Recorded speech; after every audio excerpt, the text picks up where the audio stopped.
Assalamualaikum warahmatullahi wabarakatuh. Di sini kami dari kelompok 2 akan mempresentasikan mengenai penelusuran aset, pemulihan kerugian, dan perhitungan kerugian yang beranggotakan yang pertama Anissa Rahmasari, yang kedua Ayunda Maulidia, yang ketiga Senja Putri, yang keempat Ayu Kurniawati, yang kelima Dewi Masruro, yang keenam Desi Rima, yang ketujuh Isafina Quraini, yang kedelapan Happy Valentina, yang kesembilan Zafira Maulidia, yang kesepuluh Kansa Amelinda, yang kesebelas Nur Anike, yang kedua belas Sinta Cahyani. Penelusuran aset.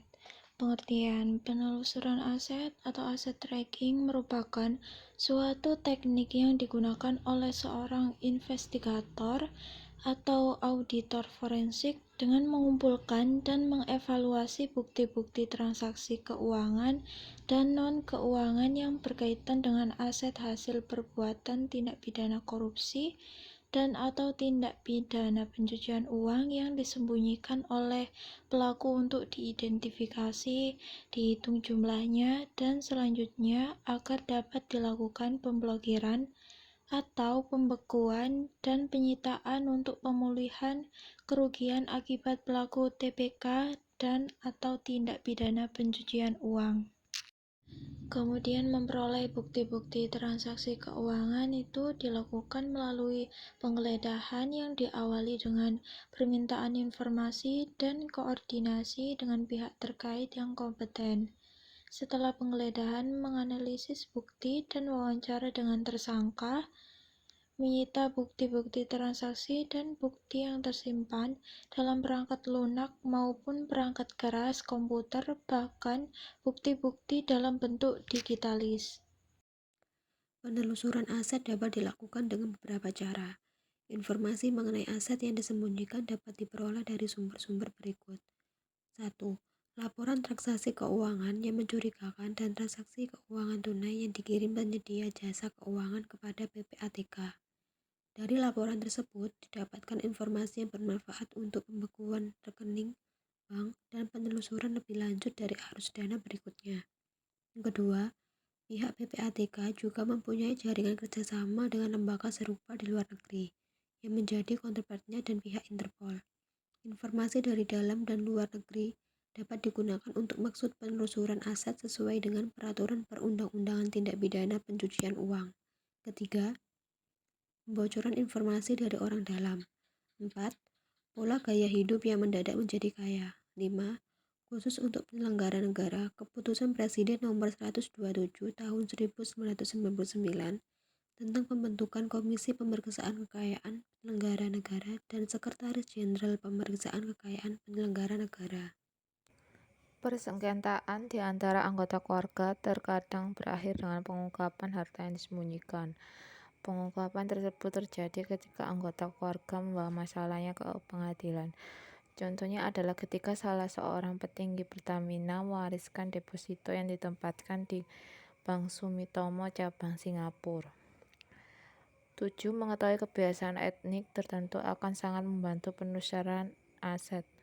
Etnik perantau umumnya akan mengembalikan hasil jeripaya mereka ke kampung halaman, membeli tanah, membangun pabrik, dan lain-lainnya. Tingkah laku tersebut biasanya diamati penyidik dengan dugaan bahwa ia membenahi dokumen kepemilikan tanah. 8. Kalau birokrat menyembunyikan harta hasil korupsi, bentuk hartanya adalah deposito dan uang tunai dalam bentuk falas, khususnya uang dolar. Karena itu penggebrekan rumah dan di kantor pejabat yang menjadi tersangka kasus korupsi seringkali membawa hasil. Pemulihan kerugian. Pengertian, pemulihan kerugian merupakan proses mengubah aset yang sudah ditemukan lewat penelusuran aset menjadi aset untuk diserahkan kepada pihak yang dimenangkan dalam penyelesaian sengketa. Proses ini, baik di dalam maupun di luar negeri, antara lain meliputi penyelidikan atas bukti-bukti mengenai kepemilikan harta, pembekuan atau pemblokiran rekening di perbankan dan lembaga keuangan lainnya, serta penyitaan. Tuna Kota dalam bukunya Akuntansi Forensik dan Audit Investigatif 2007 menyatakan bahwa yang dimaksud dengan pemulihan kerugian adalah merupakan proses untuk mengubah aset yang sudah ditemukan lewat penelusuran aset menjadi aset untuk diserahkan kepada pihak yang dimenangkan dalam penyelesaian sengketa. Proses ini bisa terjadi di dalam maupun di luar negeri, antara lain meliputi penyelidikan atas bukti-bukti mengenai kepemilikan harta, pembekuan atau pemblokiran rekening di perbankan dan lembaga keuangan lainnya, serta pemblokiran. Dengan demikian, dapat disimpulkan apabila terjadi tindak pidana pencucian uang ataupun tindak pidana korupsi dalam hal ini yang dirugikan negara, maka pemulihan kerugian akan diserahkan kepada negara. Selanjutnya, peraturan perundangan.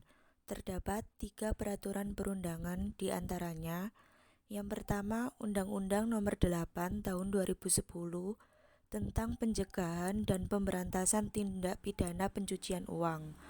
Yang kedua, Undang-Undang Pemberantasan Tindak Pidana Korupsi yang diatur dalam UU No 31 Tahun 1999 dan UU No 20 Tahun 2000. Yang ketiga, Peraturan Kejaksaan Nomor 7 Tahun 2020 dan UU Tipikor. Upaya pemulihan kerugian diantaranya yaitu yang pertama, penguatan kapasitas badan atau komisi anti korupsi. Yang kedua, penyidikan, penuntutan, peradilan, dan penghukuman koruptor besar dengan efek jera dan penentuan kelompok kasus korupsi. Yang ketiga, perbaikan sistem dan tindak lanjut atas pengaduan dari masyarakat. Yang keempat, pembelakuan kewajiban pelaporan transaksi keuangan tertentu. Yang kelima, pelaporan kekayaan pribadi pemegang jabatan dan fungsi publik. Selanjutnya, partisipasi Indonesia pada gerakan anti korupsi dan anti pencurian uang di kancah internasional. Selanjutnya, yang ketujuh, meningkatkan kualitas pelayanan untuk masyarakat. Dan yang terakhir, membangun kode etik di sektor publik. Selanjutnya yang ketiga yakni perhitungan kerugian.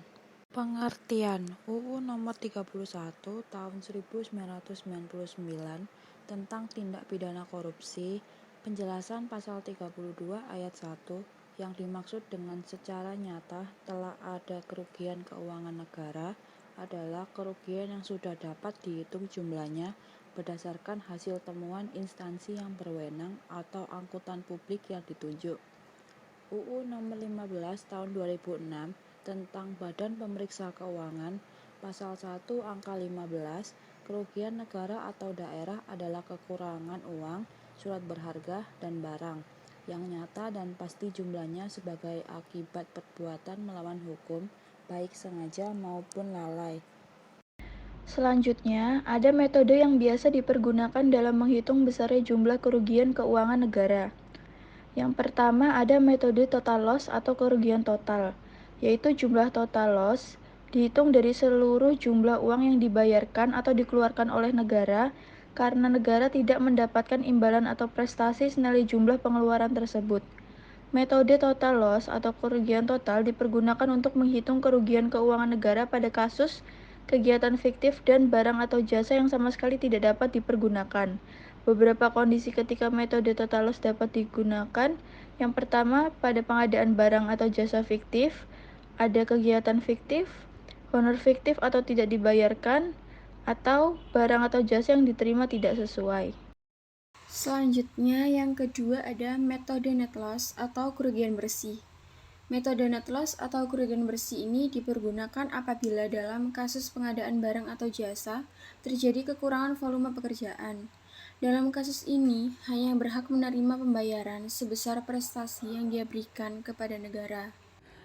Hal tersebut sesuai dengan Perpres Nomor 70 Tahun 2012 tentang perubahan kedua atas Peraturan Presiden Nomor 54 Tahun 2010 tentang pengadaan barang atau jasa pemerintah Pasal 89 Ayat 4 yang berbunyi, pembayaran bulanan atau termin untuk pekerjaan konstruksi dilakukan senilai pekerjaan yang telah terpasang, termasuk peralatan dan atau bahan yang menjadi bagian dari hasil pekerjaan yang diserah terimakan sesuai dengan ketentuan yang terdapat dalam kontrak. Sekian presentasi dari kelompok kami. Wassalamualaikum warahmatullahi wabarakatuh.